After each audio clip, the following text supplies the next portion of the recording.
Okay, and next we have Lauren Webb. She currently lives in Abilene with her husband, 2 children, and 3 dogs.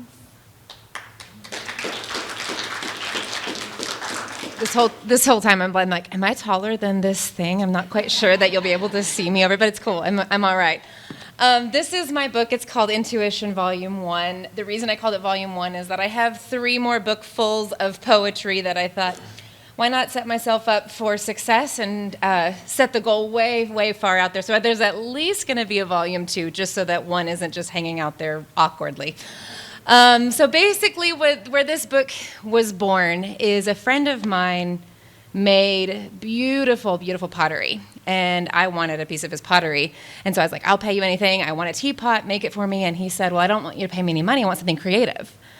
And I was like, can I just pay you money, though? And he was like, no. And so I went home, and I thought, I can't really draw. And I mean, could paint, but it's not going to be anything that you really like, or anything worthy of the pottery that I've seen. And so I sat down, and I closed my eyes, and I took a deep breath, and I got an image of a man wandering across the desert, so to speak. And I was like, well, that's interesting. Can I paint that or draw that? No, absolutely not. So I started to write about it. And the word wanderer came into my mind. And so I wrote a poem, and it was called Wanderer. It's not in any of the books because I gave it to him directly as kind of an original, and it's his work, not mine anymore. But from there, I realized I could write poems for people. And so I put it out to some friends of mine, like, hey, for a unique gift idea, if you would like a personalized poem, let me know. And so what people started to do was send me pictures of themselves. I requested them to be able to see their face or their eyes, just something or them doing their favorite thing, something along those lines. And whatever I saw or felt when I closed my eyes and sat with their photo is what I wrote about.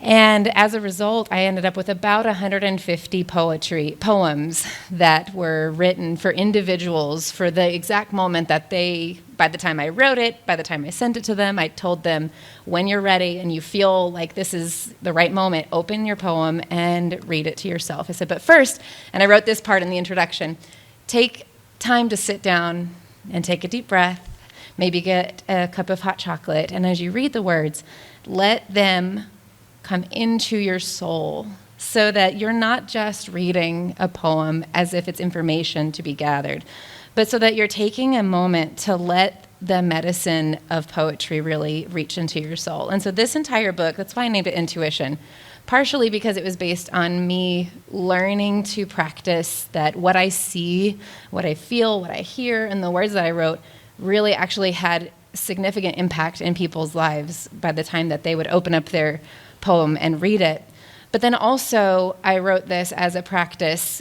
On the other pages opposite the poetry are some spaces for reflection. And so in the introduction, I always encourage people to sit with the poem, and if they get images, you can, if you're an artist, you can, like a sketch artist or something, you can draw. If you paint, the pages are really thick, so you could paint on it.